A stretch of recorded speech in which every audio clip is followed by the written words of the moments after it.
So I want to talk about the Barbarians of Critical Role. Critical Role Campaign 3 recently came to an end. If you couldn't tell by the absolutely massive flood of videos clogging your feed, all speculating about what's next, what was lifted, and what was overridden. Yeah, Campaign 3 is done. Let's make that clear. And yes, I fully acknowledge that I am part of the problem. I helped create this relentless news cycle on Critical Role, and now I am suffering from my own choices. I accept that. But just because I accept it doesn't mean I'm not allowed to regret it. Alas, we must live with what we've wrought. Now, of course, I will do a full retrospective on Campaign 3 at some point. That's basically tradition on this channel at this point. But before I do that, I want to focus on something that's been on my mind for a long time.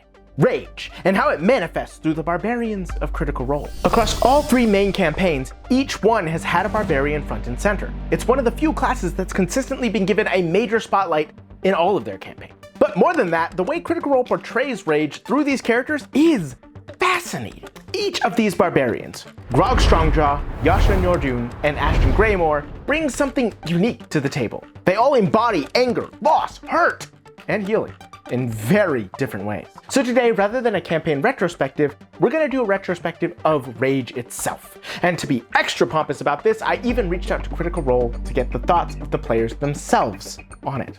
Did they respond? No, not even a polite rejection, just radio silence. Which is fair. I am a small channel which sometimes ranges between having 500,000 views on a video and 2,000 views.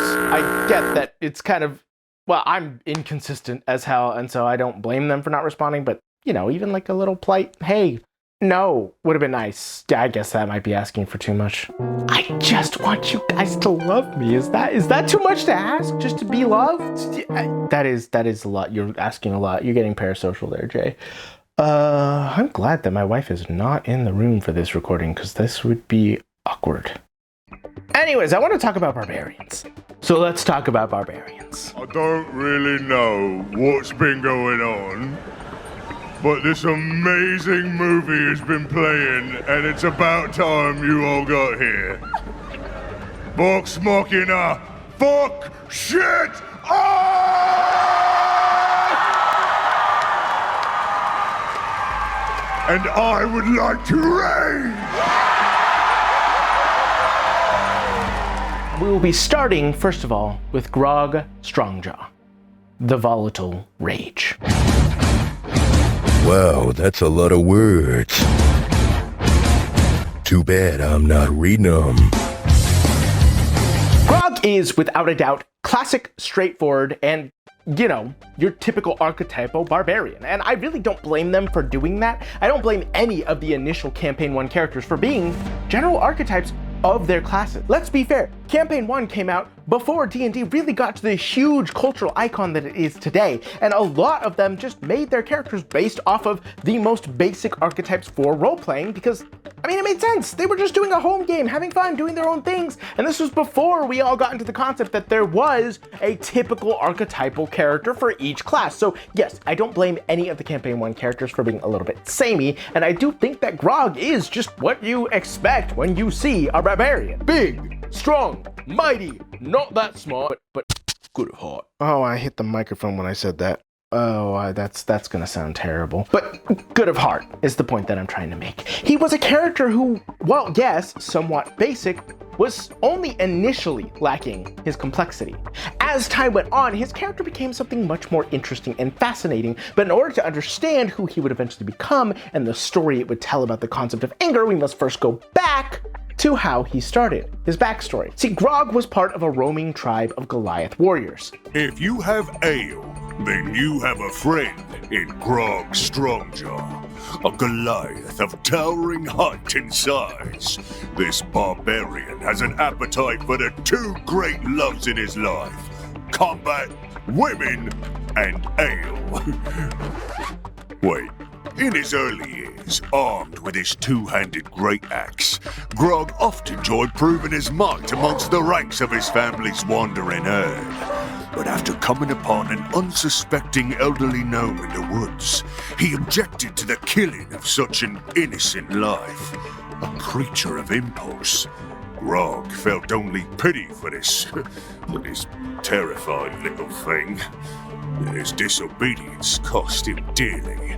Beaten bloody and banished by the herd leader, his uncle Kevdak, Grog was abandoned and left to die. Exiled from his herd, it was then that the relative of the very gnome he fought to save saved him. It was the kindness of a gnome cleric named Pike that healed Grog, bringing him back from death's edge. And they have remained close friends ever since. Oh, also ill. Grog was part of a roaming tribe of Goliath warriors, and he was one of those warriors. In fact, his uncle Kevdak was the leader of the band itself. However, Grog would eventually be ostracized from this group because of one simple fact. When they came across a group of gnomes, he didn't want to fight them. For Grog, fighting was something to prove yourself, to prove you were strong, and there was no proof in this. Instead, rather than embracing his anger and his rage, he chose compassion, kindness. And his reward for this was to be beaten to near death by his own family and left to die. Now, this family of gnomes actually ended up being the family of one of the other main player characters in the campaign, Pike Trickfoot. So they nursed him back to health, and then he became a part of their family. But it was this very fact that created a very interesting dichotomy for Grog. Suddenly, there was one specific action that had caused him to lose everything that he had cared about: compassion. And now he had one specific strength: rage. His anger, his frustration, his determination literally made him what he was. It made him useful, it made him powerful, it made him a person worth caring about and worth respecting. The one time he had chosen not to embrace his rage, not to embrace his anger, and he had chosen compassion, he had lost everything. And I think that's really interesting, because the more that we learn about Grog, the more that we begin to develop and learn about who he is as a character, we learn that he does not choose compassion as a first instinct.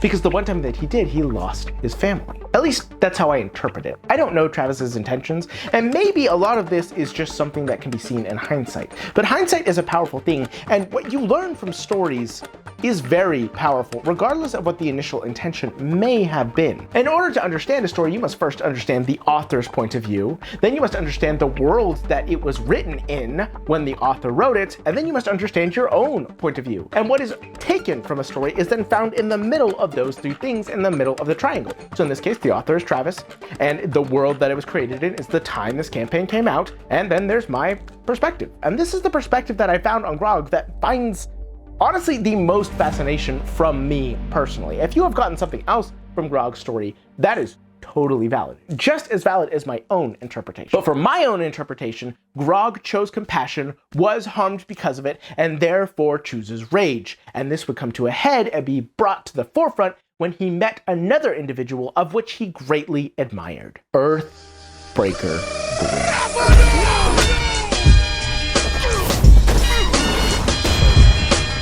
Earthbreaker Groom was everything Grog wanted to be. Respected, stoic, strong, and above all else, he had some sick pecs. Walk between worlds. Weakness in mind and weakness in conviction. And for that reason, Grog really did admire this individual and would seek out guidance from him, leading to a sparring match between the two of them, where Earthbreaker Groom would bring Grog's greatest weakness up to the forefront. As they fought, he simply could not get a leg up on Earthbreaker Groom. He was too strong, too powerful. It was a beatdown, and every time he struck a blow, every time he threw Grog back to the ground, he asked the same question over and over and over again. Where does your strength come from? Repeatedly, repeatedly, repeatedly. And as Grog tried to find his strength, tried to find his rage, tried to do anything, nothing would succeed. Because Grog was determined to find his strength in his rage. Because the one time he had chosen something else, he'd lost everything. But here's the interesting thing. It is only Grog's choice of compassion that led him to having the family that he has. It is only his choice of compassion that led him to having the party that he has, the only thing that he cares about. And yet it is his anger and his rage which he chooses because he does not want to lose something again. He chose compassion, which caused him to lose everything, but it caused him to gain everything. But he doesn't see that. And this creates something that I have talked about so many times on the channel, and any storyteller who likes to write character-driven narratives knows and will constantly repeat. It creates Grog's truth and his lie.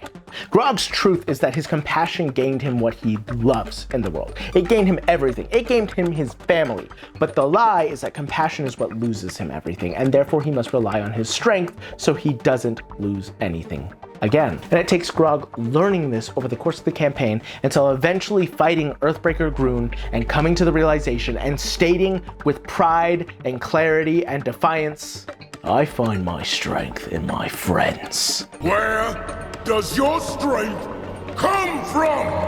What? What strength? Can't you see how weak I am? Grog! I need you! My strength comes from my friends. And from that point on, Grog would begin to learn who he was. That anger is not something that must be relied on. It should not be solely relied on. But that doesn't mean that anger isn't something that isn't important. It doesn't mean that anger isn't something that shouldn't be felt. And that leads us to our next barbarian, Yasha Nyordu, the Silent Rage. I hurt myself today.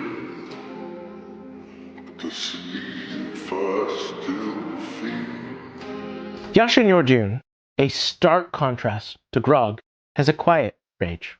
Her rage is silent. It's suppressed. It's internalized. See, unlike Grog, Yasha did not get harmed because she loved somebody outside of her family. No, instead, she was betrayed because she loved somebody within her family. I did something that wasn't the right thing to do, according to my tribe. You can say what it is. I won't tell anyone.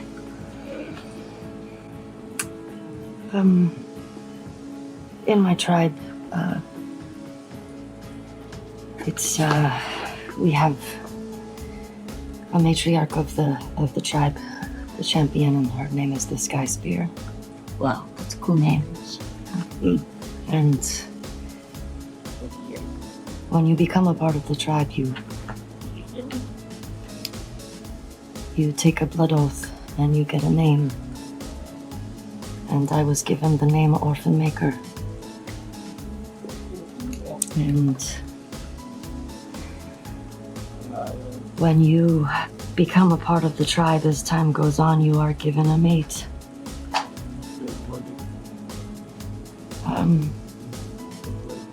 But I fell in love with someone else that was not chosen for me.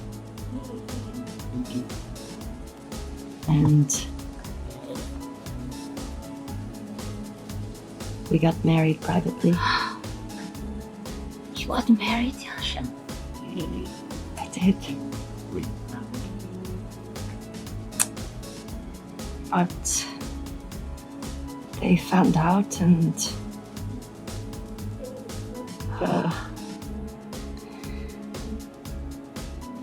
the punishment for that is death.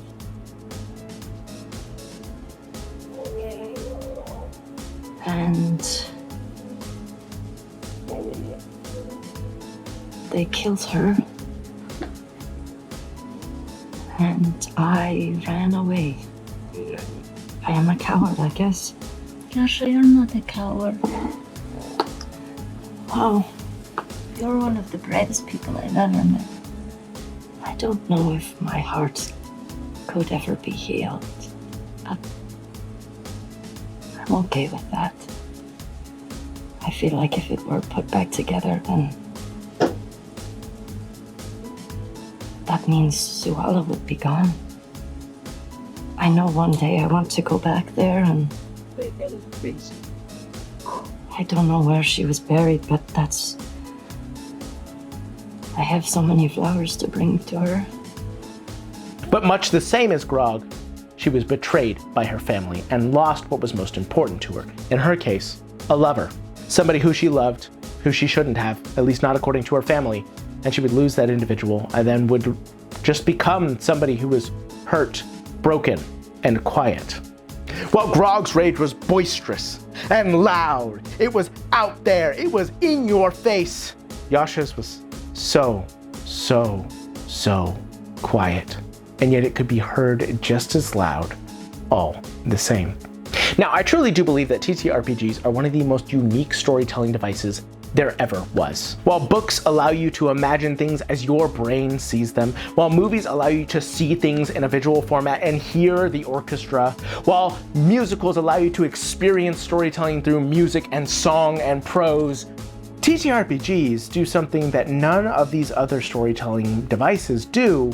They also incorporate real life into the very lifeblood of the story that's being told. And Yasha is a great example of this. Her character was based around this anger, this hurt, this rage that was not allowed to be expressed, that did not have an outlet, that Yasha had not dealt with. And this ended up being only amplified by the fact that Ashley Johnson couldn't be there for a large portion of the campaign. See, because she was filming Blind Spot, she would have to leave for long stints of time, and this would lead to Yasha not really receiving the spotlight for a large portion of the beginning of the campaign. And I truly believe that this actually ended up adding on to the narrative that Yasha would end up telling about rage and anger. Because, let's face it, Yasha did not get to show her anger because Ashley was not there.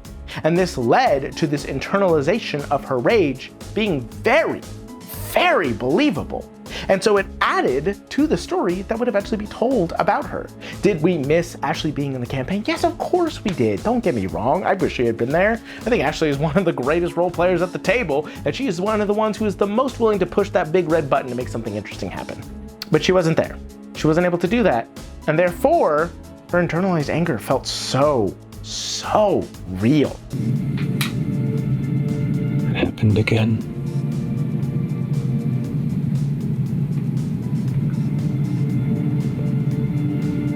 And she just walks towards the grave, the crunching of her boots through the condensed snowfall, until eventually she comes to rest at the very point where he was interred. Falls to her knees, her shoulders slumped forward, her hair dark to white, tumbling past the front of her torso. Turned away from you all.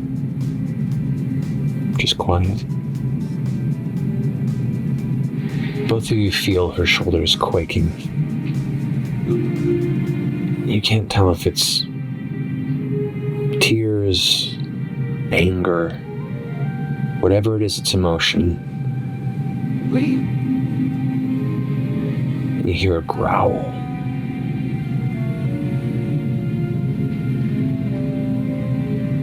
And the growl gets louder and louder as she begins to stand up.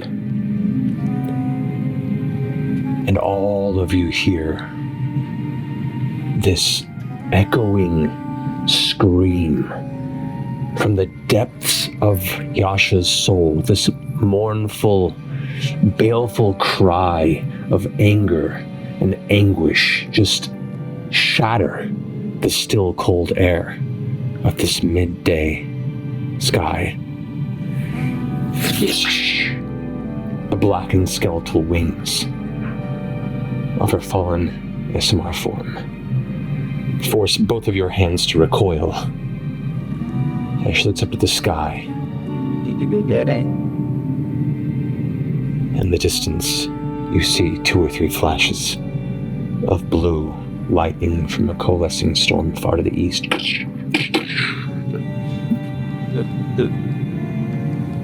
Her head lowers without meeting any of your gaze. She puts her hand forward on the top of the marker, steps around and begins walking towards the storm. Yasha. She puts her hand up. I'll find you when I'm ready. The wings flicker out.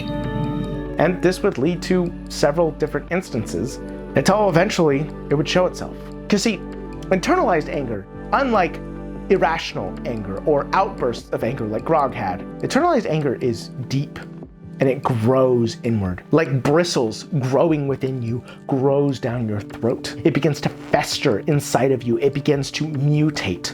It doesn't go away, it just grows and grows and grows until you can no longer internalize it, until you can no longer keep it in, and it bursts out in a fury of self-destructive rage. And that is what Yasha is. And this was shown no more beautifully than when she went into the fighting pit. Now, I have talked about this moment multiple times on the channel because it is genuinely one of my favorite moments of roleplay ever. Ashley Johnson is a queen for doing this. But I have talked about it quite a bit. So I will link a card to the time I actually did talk about this moment in full. And other than that, I will simply let some of the highlights of the moment play out here so you can get at least a little bit of an understanding. You are on the ground, you reach up, and you have her like held to you with your first attack. So I when I grab her by her wrist, I pull her close. I say, "You're fucking weak," and I push her away. Make an intimidation check. Oh my god, yeah, it's just so hardcore. Oh. 4. Use your strength roll if you want to. Okay, 19. 19. Natural fucking 1. Oh! As you push her away, she's frightened of you. And she backs and is like, Yeah. and looks up at everyone around, and everyone's like leaning in and going, what is happening? She's like, Yeah. it's her turn. And she like steps back to about 10 feet away from you. She's frightened. She's frightened. Yeah. Oh my god! Shit! She's gonna lose her rage. Spooked her. Oh my god. To close the gap. Yeah. All right. So amazing. Ashley Johnson, you crazy motherfucker. Do you feel intimidated? Yeah! So you pull back and shove her off. She kind of slams into the bars. They rattle from the impact. She's like, Come on, champion. You're so close. Fucking finish it. Jesus. I just say, finish it, champion. she looks so furious and so weirded out that she just like doesn't know what to do. It's like that will hit another 6 points of bludgeoning damage. As she hits me bloodied, just a smile of relief before being knocked unconscious. As the final blow, Yasha swings back. Her feet go into the air and on the ground. The smile on her face. So you don't even try the relent. Well, you're not reaching, so I don't know that's right, yeah. And so you just, the eyes kind of roll back as the grin hits that you all see. And everyone kind of goes like, yeah! And they cheer, go, go, go, go, go. But all the cheers kind of die away a bit because Cal is not celebrating. Cal is just like she had seen a ghost, is just staring at Yasha unconscious on the ground, the blood caked under her fingernails. You know, the little bit of blood trickling from her jaw, just kind of like...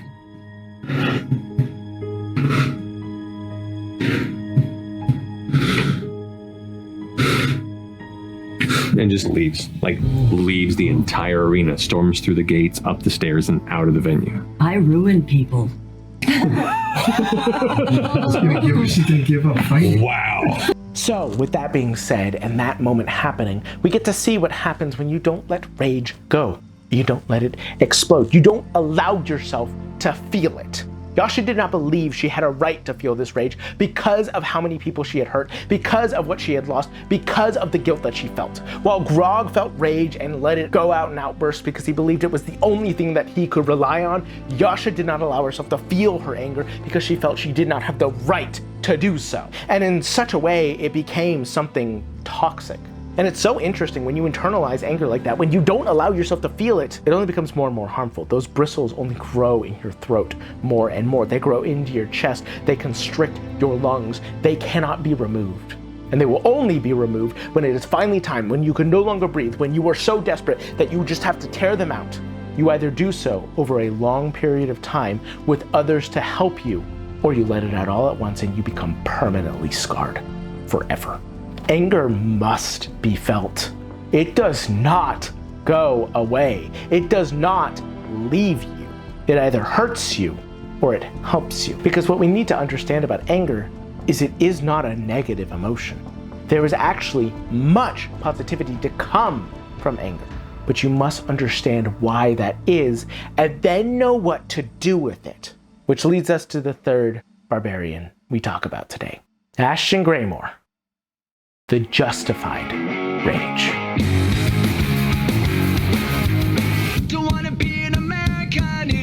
In my mind, Ashton represents something very specific. Ashton represents a kind of anger that is rooted in systemic injustice, not anger that is rooted in being harmed by a specific person or a group of peoples. Now, that might seem a little bit odd, but you must understand Ashton's backstory. I mean, Ashton is one of the most interesting characters ever, and to be honest, when he first showed up, I didn't like him that much. And I think that was intentional. Taliesin did an amazing job creating a character who is brash, harsh, rough around the edges, who literally had a giant hole in front of them that said, hey, I'm damaged and I'm hurt because of it. They had a giant hole in their head to represent this. And you? I'm Ashton. I don't know. I hit things for money and specifically for most of these people at the moment. And I don't mean to stare. I know I asked you about it before, but it's okay, right? Oh, yeah, it's fine. It's not like a clock that's ticking or anything. It's just... I mean, aren't we all? That's so deep.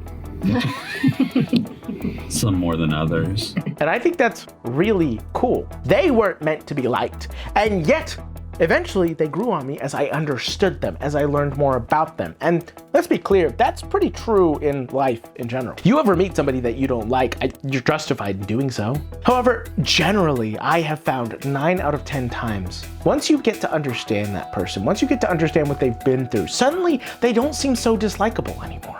Suddenly you get to understand who they are, why they are, and maybe the things that they do that frustrate you are things that they do because they've learned they must in order to survive. And that's just so understandable in so many different ways. And I think Ashton is much like this. A character who literally has a piece of their memory, a piece of their brain missing, instead replaced by glass. Something happened at one point that caused Ashton to be incredibly harmed and changed forever, but they don't remember what it was. But even before that, they still had things that were going on. They didn't know anything about their parents. They were involved in a cult. They were abandoned. They were shot across the world. I mean, Ashton had so much going on. I don't think there was any other thing to do but to be angry. Wait, Ashton. So, since your parents were, you saw them taken away, what's the thing with you and not being into parents? You know, like, I feel like you get mad at them. You're mad at all of them. I like your parents. Or I like your Nan. Yeah, Nan is great. Nan is great. I come from a place, and a particular, I'll say, where I've lived, the people I've known do not have the best track record. So, you know, I feel like it's important to keep a little bit of an open mind when it comes to how people were raised, because in my experience, most of them are kind of shit. Yeah. It's easier to be there for folks when they're there for you. Yeah. And I like found family. Found family is fucking great. That's the way to go. The people you are randomly, just assigned to.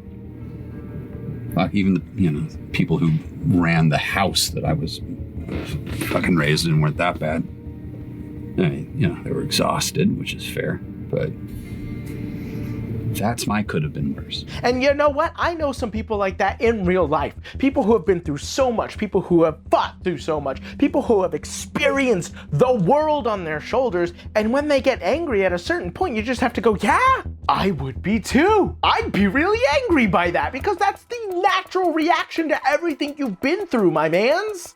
And yes, I think Ashton is fully justified in their rage. There is so much to be angry about. But that alone does not just mean that they are fully allowed to do whatever they want. Because Ashton is also a perfect example of a young character. Ashton is brash. Ashton is not capable of thinking through their actions at first. Ashton is just so intent on their own worldview that they struggle to even see anybody else's because they believe they know best. And we've all been teenagers. We know what that's like. I'm not saying Ashton is a teenager, but it's clear that Taliesin was attempting to embody that a type of character. And I think that Taliesin did a wonderful job for that, and also suffered the consequences of that. See, the main thing about Ashton is their brashness, their frustration, their anger is directed at the world, but it is not directed healthfully. While Grog was unleashing their anger whenever he had the chance because he just wanted to be angry because he believed his anger was the only thing protecting him, and while Yasha refused to let herself feel her anger until it imploded within her, Ashton just is angry.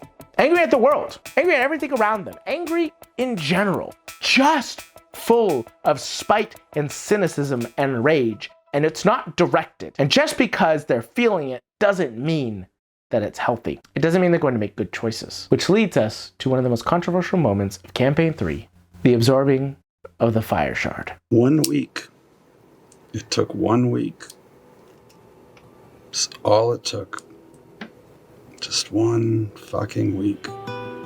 I think I've seen a pattern in my life, and the realization of hubris and temptation and blame and sudden realization of this epiphany of violent levels of projecting responsibility. Just this very wide thought of so many moments in life of just not being responsible for what happened. And suddenly just sort of going through that one by one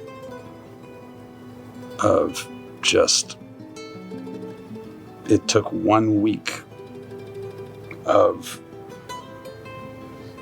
vaguely knowing where I came from, and just the only thing I really knew about these people was that they fucked up in this very particular way, and it took me 1 week to do the exact fucking same thing.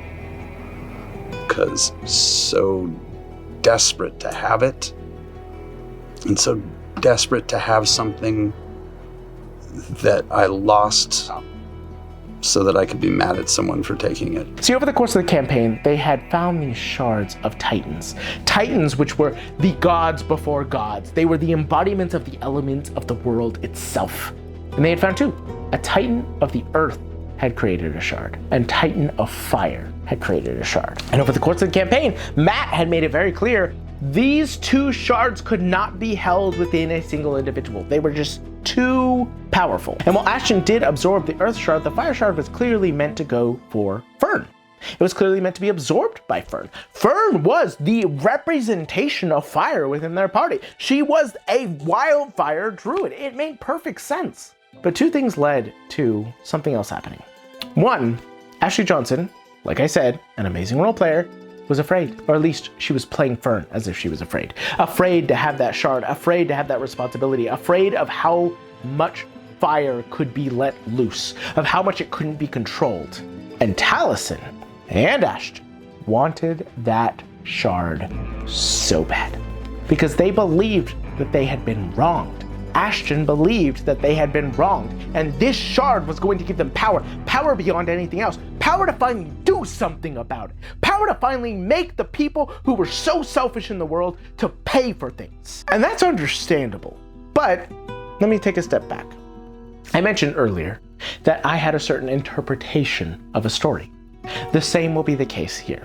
I do tend to sometimes come across parasocial when I discuss these moments, because I describe things as if I know exactly what the player is feeling as well as the character, which is unfair of me as I do not know these individuals on a personal level. I would like to, like I said, please love me, but also you have no reason to do that, and I'm just some random guy on the internet who talks about you guys. It really sounds creepy when you phrase it like that, but yeah, I don't know these people. However, I, as somebody who breaks down TTRPG moments, who breaks down TTRPGs as a storytelling medium, have no choice but to attempt to interpret the player's actions as well as the character's actions. Why? because it's part of the medium that's telling the story. It's what makes these stories unique, is because you could both see the author writing in real time as well as the story that is developed. But in this case, I believe my interpretations are simply not important, because what happened was told through the people at the table very clearly. And I'll show you how. Taliesin and Ashley, playing as Fern and Ashton, tell everybody that they're going to go off and help Fern absorb the shard. However, it is their intention to put it within Ashton instead. And so they go do so. And the moment this begins happening, Matt begins to inflict some serious consequences upon Ashton. The heat within your chest, it feels like something is trying to awaken. Like a second heartbeat. Like a dormant organ within you is starting to shift. It flexes, like a child punching from inside the womb. And when it does, you feel part of your shoulder lurch, and the heat extends from your chest to your shoulder. Fern, you watch as a large chunk of Ashton's shoulder cracks and falls, shattering on the ground. Fuck pain. No. Fuck pain. No. Don't you dare. Don't you fucking dare.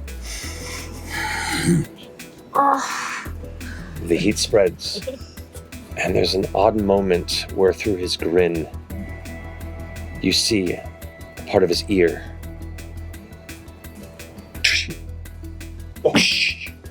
On the ground. The gold marks throughout his body are now a bright orange, yellow, almost white coloration, and the rock of his skin is beginning to smolder. Oh boy.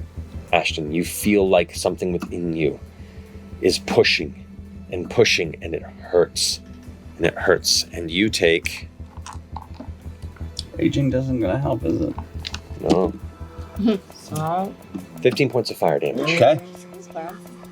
He is taking lots of damage. He is being harmed by the process of this. It is clear he is going to die from the process. Fortunately, the rest of the party shows up and begins to assist him with this, but even still, barely makes it through. And there is a moment, and this is why I say this is not me interpreting things too far or being parasocial. This is why I say that I am very certain this is what happened.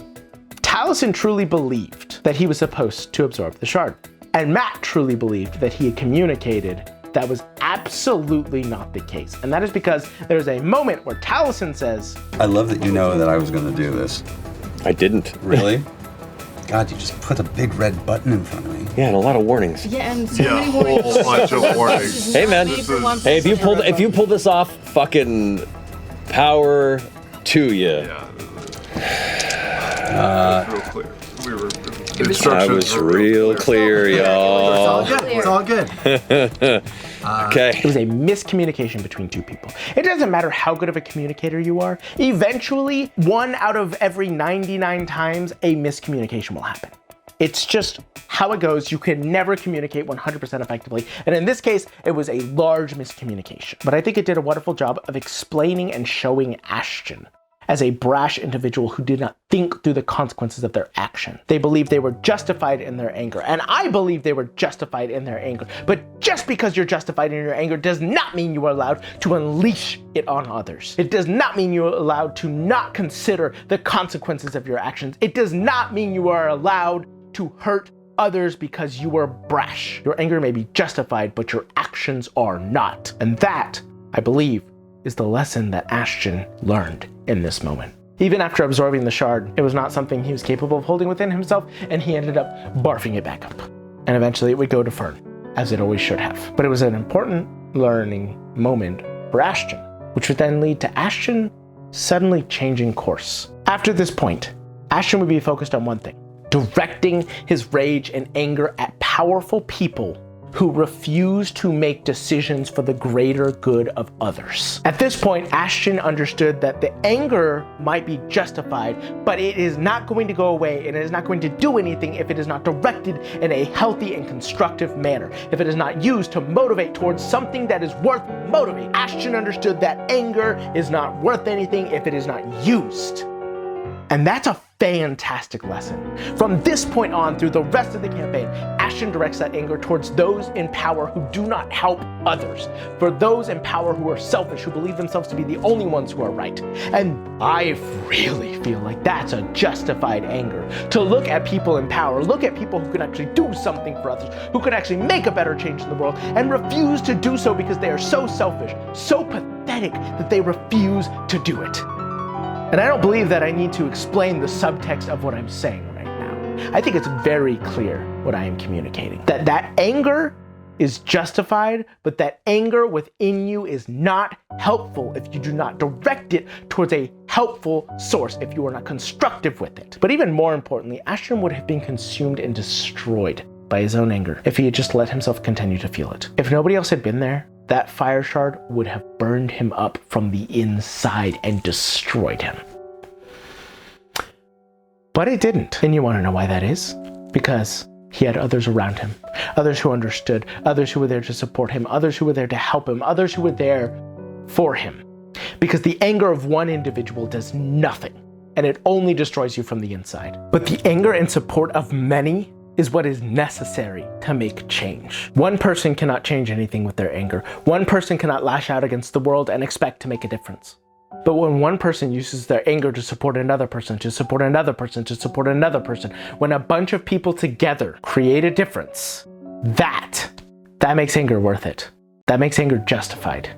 That makes anger something that is going to change the world. Grog lashed out with his anger because he believed it was the only thing he could rely on. Yasha chose to internalize it, and Ashton chose to use it against the entire world. But when we all work together, when we choose to be angry together for a reason, because somebody else is getting harmed, that's how change happens. That's how the world gets better. Anger is a tool. Just depends on if we use it. So go out into the world and make it your own. Never get to play a role. And my wife's not here, but I'm going to have her record a call to action. So listen to my wife as she gives the call to action.